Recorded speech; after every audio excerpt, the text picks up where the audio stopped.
So imposing a NRF2 activator changes the way that tumors and normal tissues respond to radiation, and it does it in the best possible way. It makes the radiation more effective at eliminating the tumor and less effective at causing damage to the rest of your body that really needs to survive. Right. So again, what's my point here? This is a changing scenario. Every week, I do these searches myself. I look at the most recent new papers that have just hit the press, and this is the kind of thing I learn. And it changes the way I view Protandim. I said what I say today about it is very different from what I said 4 or 5 years ago, and this is precisely the reason. We're in the middle of a rapidly changing field, and we need to stay tuned to this company and to sites such as PubMed.gov to get the latest information. Protandim in cancer patients. And this paper looks at not Protandim, but curcumin, one of our ingredients. And curcumin in and of itself is a NRF2 activator. Protandim is greatly amplified. It works better than curcumin because we've got the synergy of the 5. But the mechanism is the same. Curcumin activates NRF2. Protandim activates NRF2 more strongly. And just look at the title of this paper, and I think this can speak to you. It's a little obtuse maybe, but you can look at that title and figure it out. Curcumin, the golden spice from Indian saffron.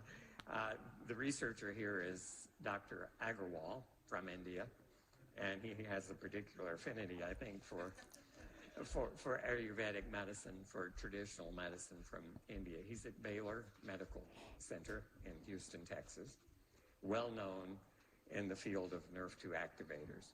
So curcumin is a chemosensitizer and radiosensitizer for tumors. What does that mean? Tumors are treated with chemotherapy and with radiation.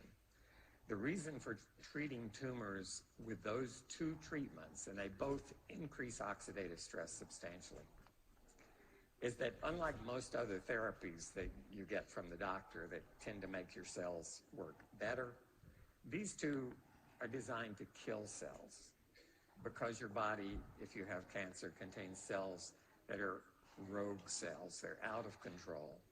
They're multiplying, trying to overtake your body. And a concern has been, because chemotherapy and radiotherapy both increase oxidative stress in an attempt to kill cancer cells, there's been a controversy for a number of years. Is antioxidant therapy a good idea here? Because you may actually protect the cells that you want to kill. You're using a therapy to put focused oxidative stress on these cells with the idea of pushing them over the edge, killing them. And therefore, I have recommended to everyone who's asked me for the last 5 years, should I take Protandim if I've got a cancer diagnosis, I'm about to undergo chemotherapy or radiation therapy? And my conservative response has been, because this is controversial, some scientists argue, don't do it because you may protect the cancer. Others have said, do it because you may protect the other tissues more than you protect the cancer. We didn't really have a definitive answer. This paper says activating NRF2 actually sensitizes the tumors to radiation and to chemo. So it's going to have a bigger effect. Okay? And the other part of that title is just as important. NRF2 activators are chemoprotectors and radioprotectors for normal organs. So imposing a NRF2 activator changes the way that tumors and normal tissues respond to radiation, and it does it in the best possible way. It makes the radiation more effective at eliminating the tumor and less effective at causing damage to the rest of your body that really needs to survive. Right. So again, what's my point here? This is a changing scenario. Every week, I do these searches myself. I look at the most recent new papers that have just hit the press, and this is the kind of thing I learn. and it changes the way I view Protandim. I said what I say today about it is very different from what I said 4 or 5 years ago, and this is precisely the reason.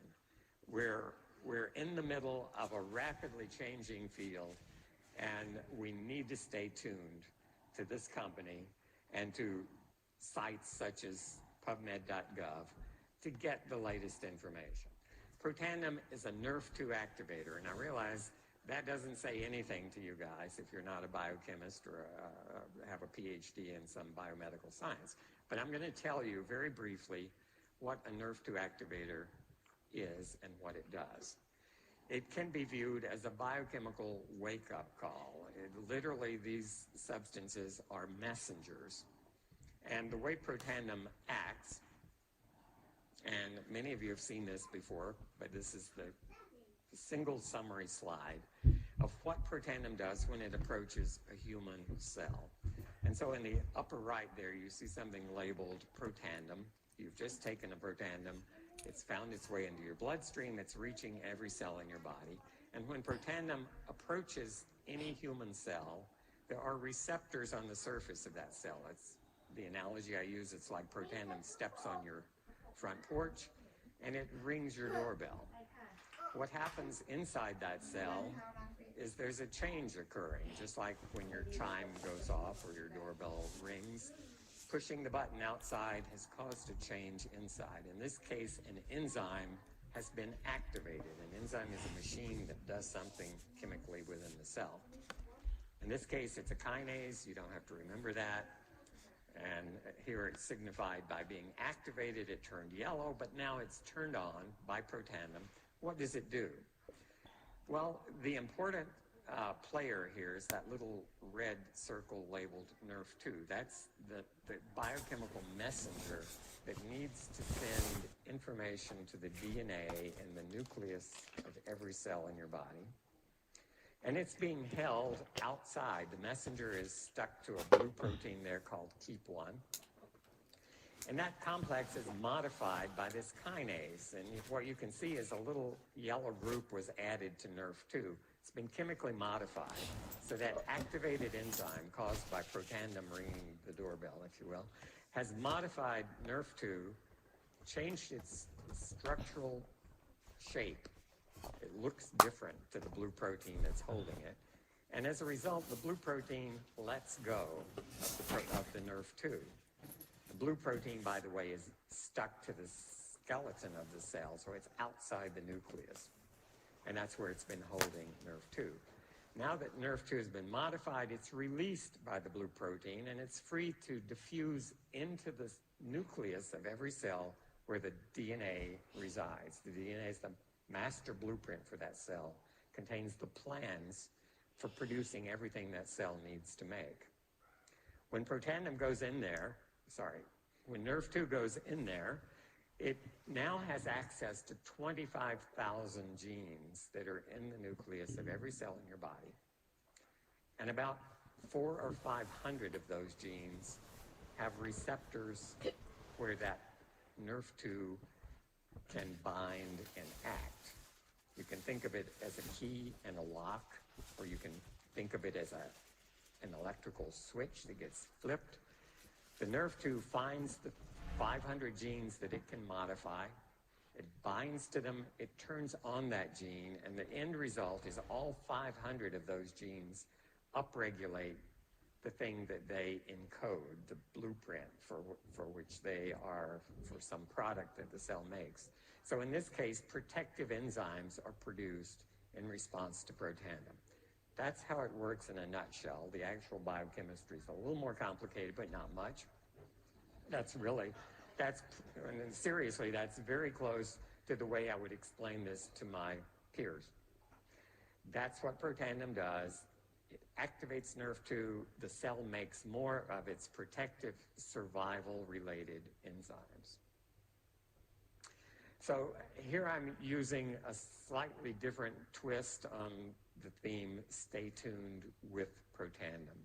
If you look up tune in a dictionary, which I did here, Merriam-Webster online, you type in tune, and you find that there's several definitions. It's to adjust musical pitch. Everyone's familiar with that. You can tune an instrument, you can tune a piano. It brings it into harmony. It's a way of adjusting something for precise functioning, so you can take your car into a mechanic and you can tune up the engine. It's to make more precise, more intense, or effective. And here at definition 1, the example given there is tuned her guitar. Okay, so you can tune something to the right frequency, the right pitch. And if you look this definition up a few years from now, I'm hoping at the bottom there may be an addition. As, for example, Grandma tuned her genome with Protandim.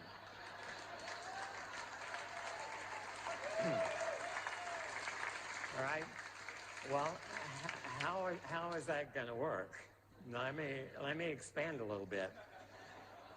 A piano keyboard has 88 notes on it, and each note, you probably don't think about this even if you play a piano, but each note has an assigned frequency. You hit that note, you hear a tone that is a very precise frequency. Those are the actual frequencies for all 88 of those. They are defined. And if that key is not on that particular frequency, we would say that piano is out of tune, right?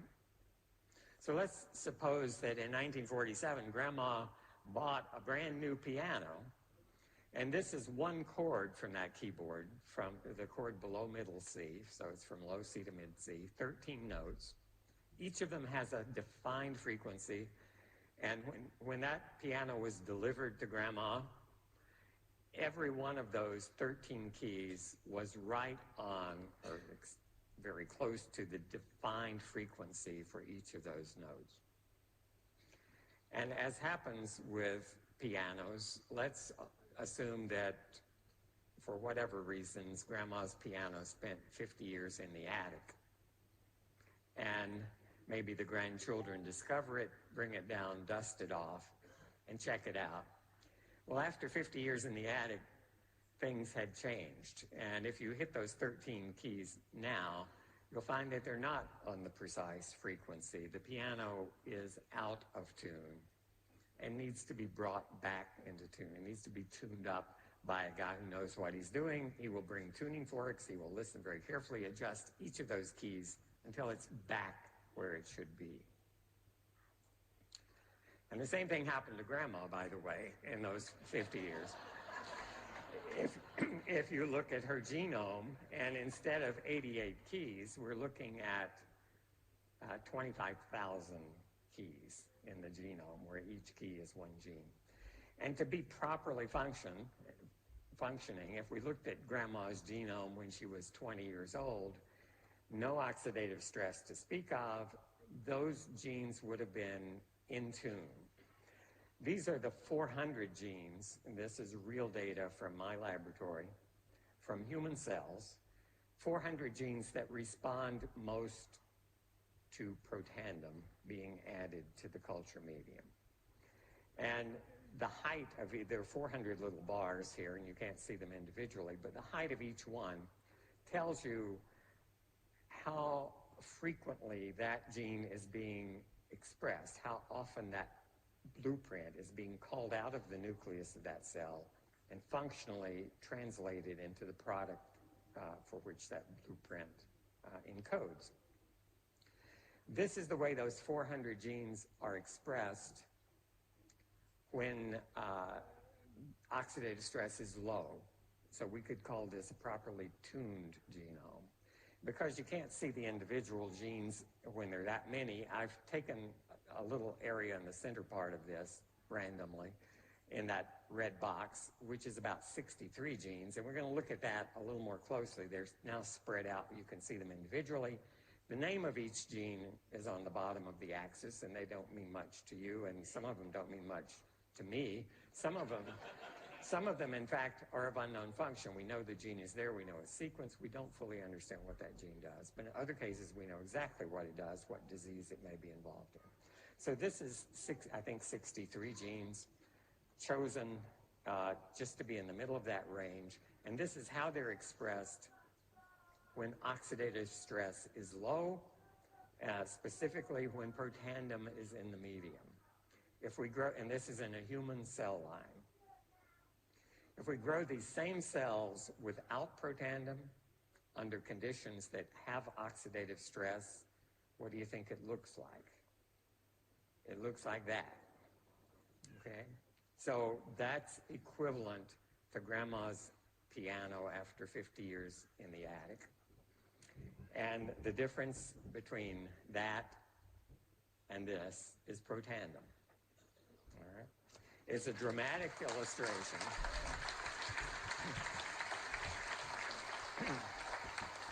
And let me point out to you, too, how dramatically things have changed. Protandim was developed primarily to affect 3 gene products, superoxide dismutase, or SOD, catalase, and glutathione peroxidase.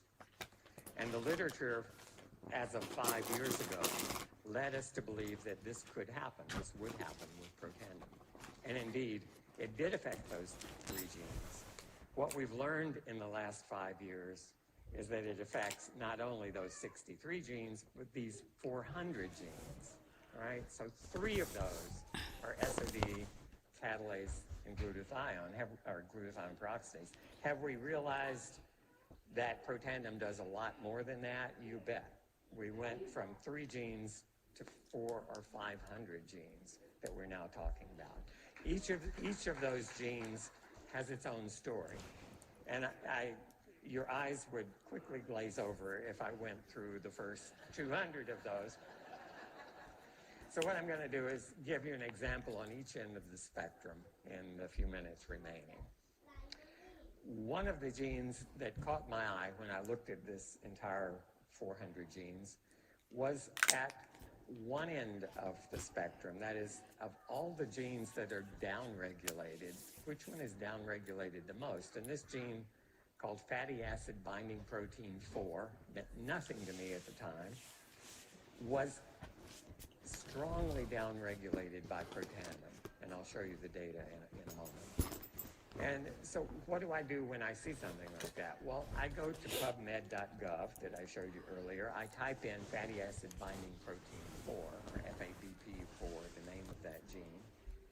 And my question is, what is this involved in? Is it good to be high? Is it good to be low? What do we know collectively about fatty acid binding protein 4? And this paper appeared just in the last month. And it says that this one and a related gene, fatty acid binding protein 5, another gene, are related to the metabolic syndrome, all right? That's epidemic in this country. That's when people get older, they get obese. It involves inflammation. It involves atherosclerosis. It involves type 2 diabetes. It involves calcification of arteries. A lot of nasty things are related to these 2 gene products. The conclusions from this paper, I just kind of summarized it.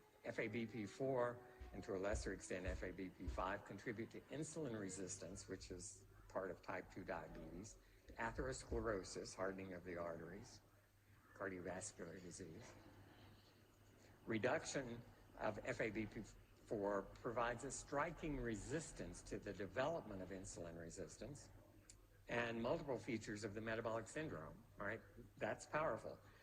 In this paper, they could lower FABP4 by genetic manipulations, things that we can't do to ourselves, but we can do to animals in the lab, provided resistance to metabolic syndrome.